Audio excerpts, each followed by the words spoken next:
Hello,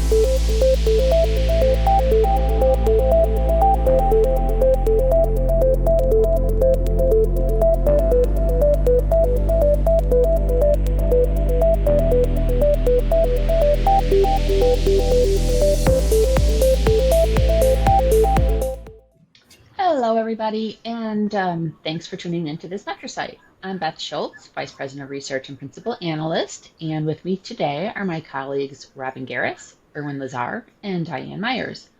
I think many of our listeners know us, but for those of you who don't, why don't each of you guys go around and introduce yourselves? Robin, Erwin, Diane?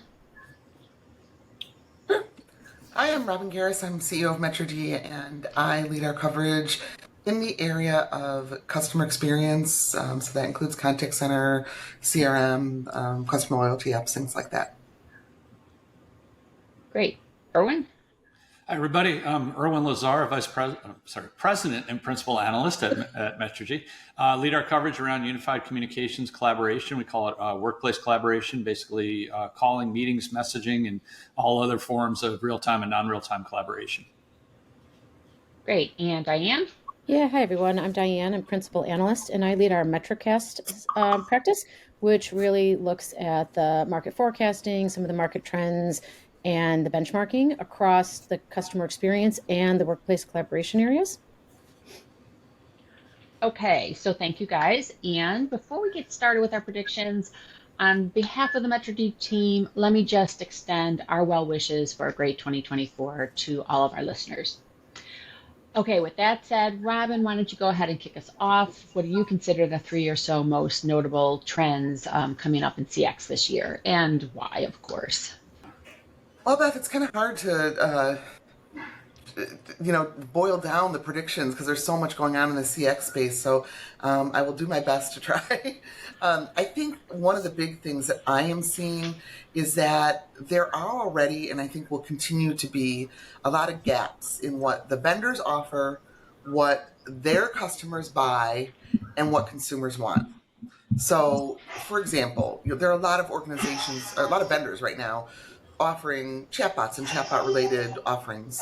And when you look at the data around that, only about 39% of enterprise or any sort of buying organization are actually using them, and only 13% of consumers prefer using chatbots. So that's a pretty big disconnect. You've got the vendors investing a lot in chatbots, certainly not close even yet to the majority of their customers using them in their own companies, and then very small percentage of consumers preferring them. Similarly, you can look at things like generative AI. So vendors are weaving generative AI into many offerings, and definitely there's a lot of interest in this space, don't get me wrong. But only about 20% of business leaders fully trust the technology, and only 13% of consumers do. So I think what we'll be seeing more and more of in 2024 is alignment across these groups, or at least I hope to see a lot of more alignment across these groups. I think vendors are always going to overhang the market a little bit, but the question is by how much, and then what are we going to see companies doing to educate consumers about using the technology?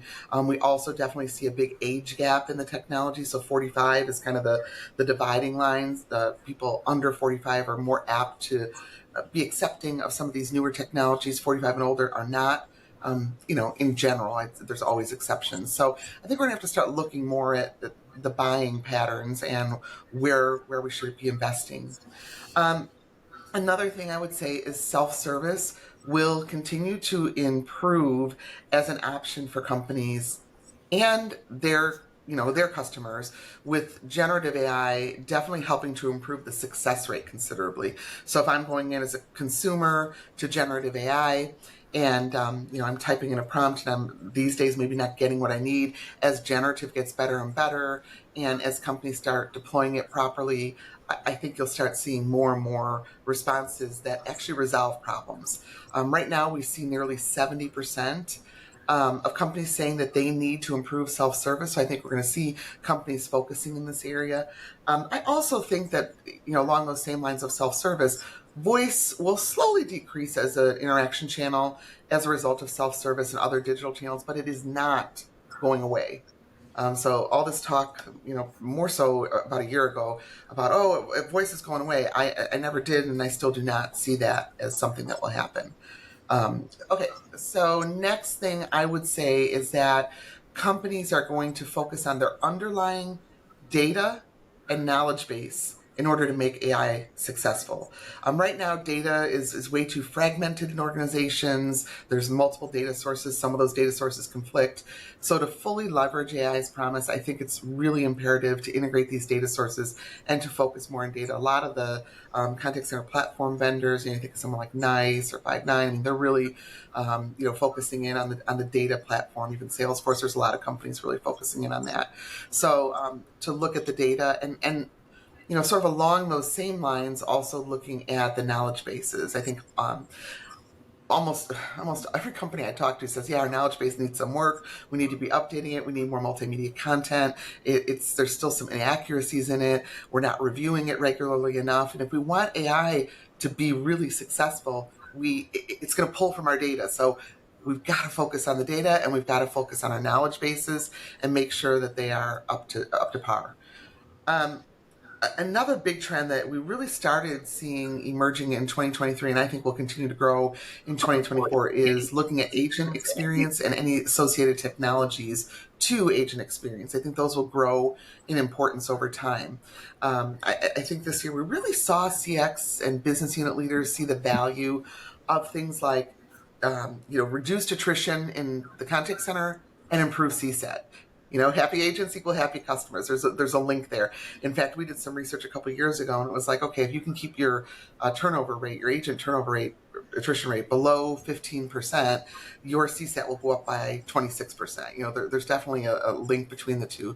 And I think by using AI in a lot of different areas, specifically I would say virtual assistants, for agents specifically, transcription, translation for sure, quality management for supervisors in a contact center, for training and coaching, sentiment analysis and predictive analysis. I think when companies start adopting all of these, capabilities, we see metrics all heading in the right direction. So, for example, sales are going to increase the more you use, accurately use predictive analysis and virtual assistants to kind of coach the agent, really agent assist there.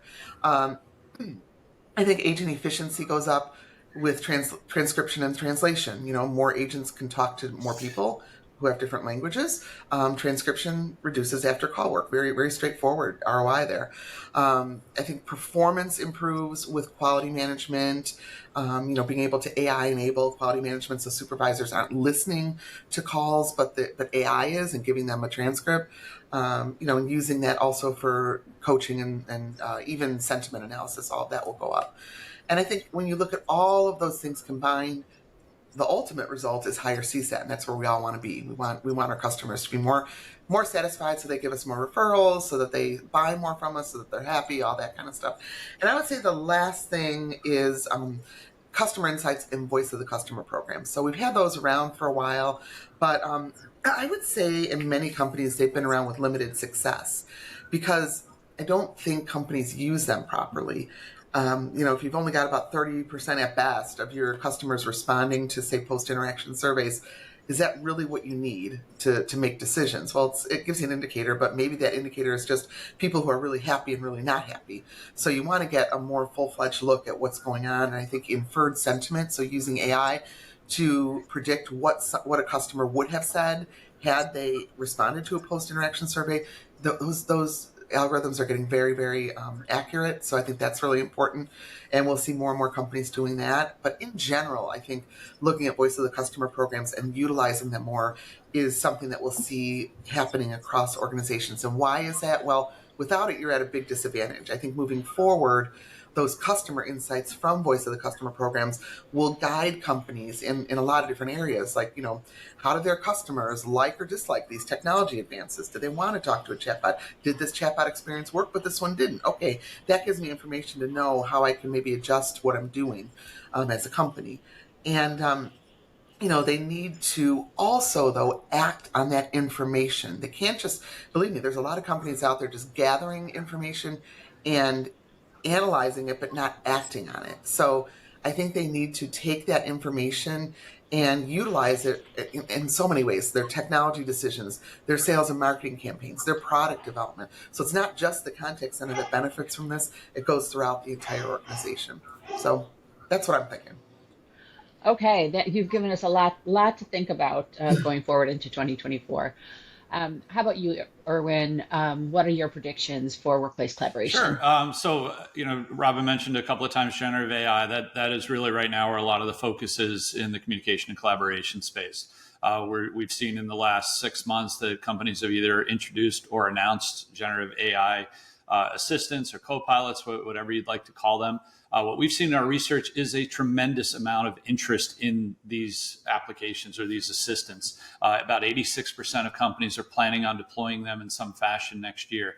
Where the decision point is, and where I think a lot of the activity is going to happen in 2024, is on trying to understand the business case and the ROI for using and deploying these applications. So if you look at how the market is shaping out, you've got companies like Cisco and Zoom that are essentially giving away their co-pilots. As long as you have a paid license, you get access to the AI assistant.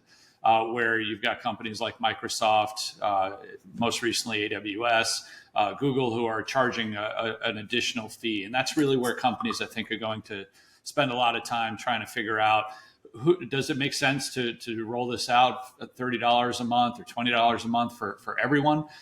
Does it make sense to roll it out for specific groups? What is that ROI? Is there actual measurable benefit above and beyond just transcribing meetings and taking advantage of some of the features that might allow you to query data and query activities that are happening within your organization? I think you're also going to see a lot of concerns continued around security and compliance and governance of that data. What is going into that LLM? How do I take that next step away from or above and beyond just summarizing meetings and getting to use my own data in these bots? But how do I do so in a secure fashion? Where does that data live? Who has access to it? And then all that content that's being generated by those meetings, I think you'll see a lot of activity next year to figure out, where are those transcripts going? How do we archive them? How do we store them in accordance with compliance and governance policies? I think, just looking at the broader collaboration communications market, you'll continue to see consolidation. There's been renewed activity, renewed discussions about companies acquiring companies to either consolidate the market or to expand their offerings. One area that I'm paying especially close attention to is potential convergence of UCaaS and CCaaS, so cloud contact center and cloud communication companies. Our research shows about 76% of companies are planning on moving to a unified platform or unified integrated service that would allow seamless connectivity between front office and back office. So I think that should continue to drive both partnerships as well as potential ways that companies look to consolidate and pick up providers that can help them better offer a unified offering. I think the third area that I think is really going to be interesting to watch is the focus on meeting equity. Obviously, there's been a lot of discussions around return to the office, growing number of companies that are mandating that people come back, but that's not going to work for everybody. There will continue to be people who are working remote, and there will continue to be people who need to participate in meetings that can't physically be in the office. So about a third of companies in our latest research are investing in multi-camera solutions, center room cameras. We're starting to see AI directors going into the room that allow you to capture those feeds from all of the different cameras so that the person who is attending remote can see essentially that same experience they have if they're talking to their fellow remote participants. That person's face who's in the meeting room is brought into a box versus just seeing a long table with the sides of heads and not really having a truly interactive capability. So lastly, I mentioned security, governance, compliance. I think that's going to override a lot of every technology development that's having that we'll see over the next year. And then the last thing, I just want to touch on AR and VR. It's gotten a little bit more press in the wake of Microsoft's Mesh announcements at Ignite last fall. It's something we continue to watch in our research. We just don't see a lot of interest in it. About 15% of companies that are adopting, but they're only adopting for specific use cases like training, demonstrations, customer and product support. I still don't see anything on the horizon that says that we're going to be meeting throughout the course of our day in our regularly scheduled meetings in an AR or VR environment. I think it's more of a supplement than a replacement for existing meetings, but something we'll continue to watch over the next year. Great. Thank you so much for sharing all of that, Erwin. And how about you, Diane?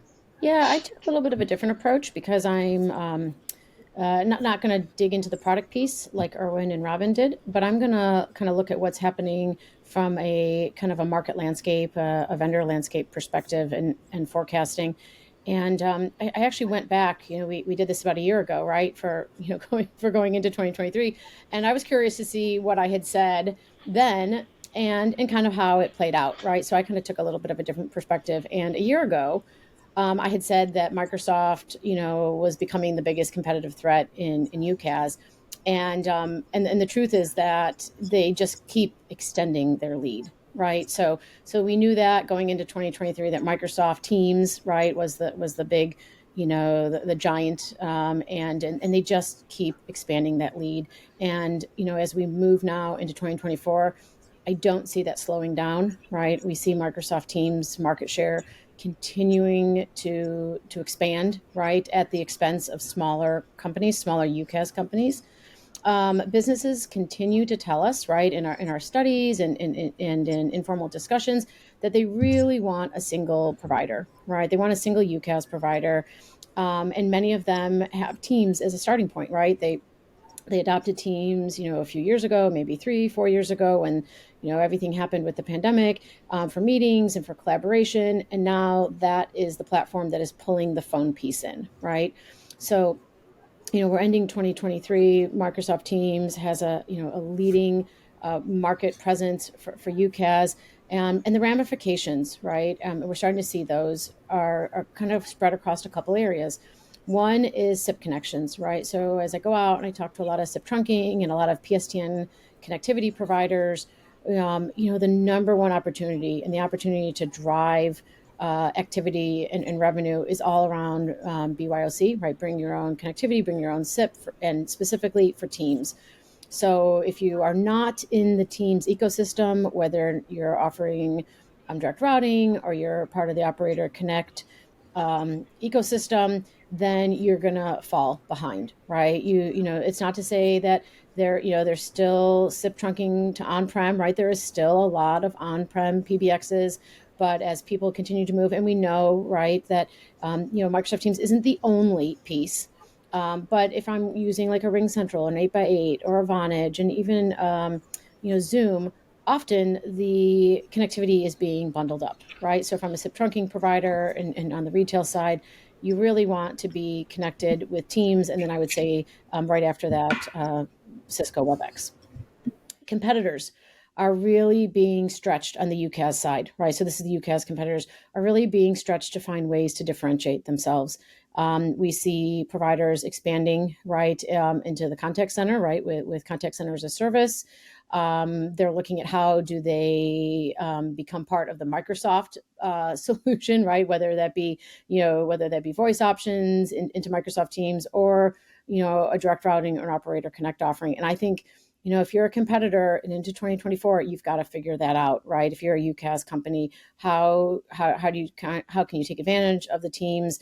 And then, is there a way to differentiate yourself, right? Because at some point, everyone will be differentiating themselves in the same way. So I would also concur with, I thought about putting this, but I saw Erwin was going to touch on it, the UCaaS plus CCaaS, right? We know that, especially for mid-market and smaller companies, or I should say smaller contact center operations, there is definitely that drive to have the single solution, the single provider. Large contact centers, big formal contact centers, they're still looking for best of class point solutions. So maybe not as much there, but definitely mid-market and large and smaller operations. Okay, so UCaaS. When I talk about UCaaS, I'm including, it must have the calling component. And we still have not crossed the threshold of 50% installed base, right? So when we think about all the seats, the endpoints out there, less than 50% are on UCaaS. The remaining is still with an on-prem PBX solution, right? So there is still, so on a global basis, when I say, we haven't hit 50%, we're roughly around 40%, right? And so that's still a big run ramp, right? An on ramp, right? To get people to the full UCAS, right? So we're still, there's still a lot of opportunity there. And I think that's just important. Yes, Microsoft is dominating, as I just mentioned, and they will continue to. But on a global basis, there is still a lot of opportunity and how that ripples through into different areas. And we actually, I actually talked about that a year ago. So I'm just reiterating that, like, this is a continuing trend. And doesn't mean premise-based PBXs are going to completely go away in the next couple of years. Businesses are still continuing to sweat those assets for the calling piece. And the last piece I want to talk about is around the customer experience, right? Robin touched on all the, the really key technology pieces, but most of those technology pieces are in the cloud service, right? And so when we think about the platform, the underlying platform for contact centers, CCaaS, right? Contact centers as a service represents the largest growth opportunity with, and there are so many operations that are actively planning and are in the process of migrating their contact centers to CCaaS, right? And in large part, what we hear is that it's in large part the big driver is to get access to all of these enhanced features, whether they be AI and agent assist and all the different capabilities, because those are being represented in the cloud as part of typically contact center as a service. And we are, when I mentioned that UCAS, we're roughly in that 40, just under 50% of the installed base is on UCAS. It's even less on the contact center side. We know roughly about a third are today on a contact center as a service platform, agents, right? Agent seats, agent licenses. So the run ramp is very large. These can be quick.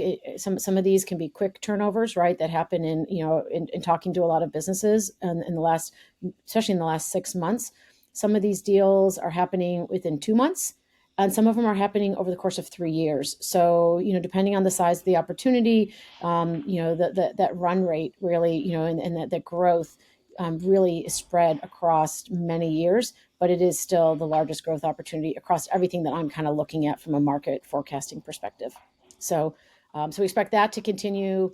Microsoft and continuing moving on the calling side. So, Beth, that's it. Over to you.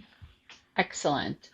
So in the interest of time, I'm going to just kind of whiz through what I was going to say around the employee experience area that I cover. And I think you can take a lot of what Robin and Erwin said about AI and customer experience, AI and workplace collaboration, and apply it to employee experience as well. We see the infusion of AI into a lot of employee experience tools already, and it will certainly continue to be a theme going forward. So with that said, let's just kind of quickly talk about, any goals to share for the year. And then let's also just share quickly what we're doing and with our research program coming up in the first quarter. Diane, you mentioned MetriCast, so why don't you just kind of quickly share what's coming up there? Yeah, so I mean, it's still the focus of what we've been doing, right? So we actually are getting ready to launch our customer experience study that helps drive MetriCast. We will continue forecasting the core areas around the platforms and CPaaS and CRM, and then we'll do the same on the workplace collaboration area with the studies, the forecasts, and then the MetriRanks. So we will continue to do the MetriRanks as we move into to 2024. Okay, Robin, you have an AI study coming up. What can you tell us about that? Yeah, I'm really excited about this one. We're really trying to dig into the metrics behind AI. So, what are the ROIs that companies are seeing with the technology? Where are they adopting it, and why? Where are some of their inhibitions? What are some of the things that they're concerned about? So, it's a pretty big overall AI study. It's called AI for Business Success. So, we're really trying to look at how the technology is driving business success, both in employee internal communications as well as customer communications. So that's my next thing. Right after that, Diane mentioned MetriCast. Part of MetriCast is our MetriStars. So that is where we look at how companies' customers rate them. So how do companies view, or, how do customers view their vendor providers on all sorts of areas, technology, innovation, and customer service, and bang for the buck sort of value. There's a lot of different factors we look at. And then also, how much does each vendor help drive the company's business success? So we do that every year. So I'll be doing those MetriStars in probably January, early February timeframe, getting those out and seeing who's doing the best in their respective areas. After that, I jump into the annual study that I do on called Customer Experience Optimization. And so we'll just be updating a lot of the data from a year ago, seeing how things are changing in the CX world. It does also include some AI related activities, obviously, because that's so embedded in customer experience, but also gets into the contact center and CRM and other areas of CX. So that'll be coming out in, I believe it's second quarter, or late first quarter, early second quarter.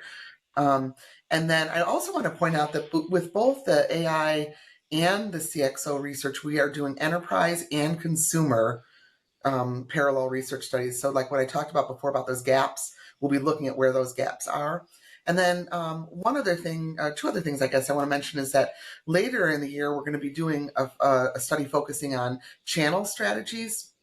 So that's a new area for us. So we'll be doing that a little bit later in the year. You'll hear more about that as we get closer to it. I believe that's early third quarter, but we're going to be looking at what are companies' channel strategies, and what are some of the who are the big channel providers? Why? What are they looking for? All that kind of stuff. And then another newer report for us is going to be looking at technology buying decisions, which is, I believe, being pulled out of our MetriCast research, but really just trying to understand what drives somebody to buy a technology in a variety of different areas. What are the most important criteria? We get asked that a lot, so we're going to be looking at that this year. Okay, busy, busy, busy. And Erwin, I know you're going to be equally as busy, so tell us what you have on your lineup. Sure. So as we're recording this, we're finishing up a study looking at UCaaS costs as well as interest in adoption of generative AI. So by the time this is released, that will have published to our clients on our website. After that, I'm working on a study on workplace collaboration and customer engagement, security, and compliance. I mentioned, that's a core area for us to watch. So we're looking at how are companies organizing around security? How are they implementing policies? What tools are they using to ensure security and compliance? And how are they, again, looking at some of the issues that I mentioned earlier related to generative AI? After that, we'll do our annual workplace collaboration study, which will look at trends around hybrid workplace, what technologies people are embracing in order to support hybrid work, what's happening with respect in voice technologies, meeting technologies, including room systems as well as messaging. And we'll look at other, last year we looked at AR, VR, so that's something we'll look at again, and as well as additional areas to be determined. So look forward to chatting with our clients and on all of those, and sharing the results as they're released. Great. And let me just note that I am working on a trends report on connected workspace. And this is the area of, kind of comes up time and time again, but it's that sort of digital work hub, this time really focusing on bringing together everything that a team needs to get its work done in one place. So your project management, your document collaboration, you've got your team messaging in there as well, content management, etc. So trends report coming up on that, and we will follow that with a study as well. So with that, I really thank the opportunity to share what our predictions are for 2024, where we're headed with our research in 2024. We always are very happy to hear from our listeners, so please do feel free to reach out to us. You can use the contact button on the Metrigy website to do that. And also I wanted to kind of put a bug in everybody's ear that Robin and I are going to be at the big IT Expo Super Show in February. That's February 13th through 15th, with a brand new program that we're overseeing for them called The Future of CX. And that's really exciting, and we hope you can join us there. So with that said, that is all for now. On behalf of the Metrigy team, I want to say goodbye till next time, and take care, everybody.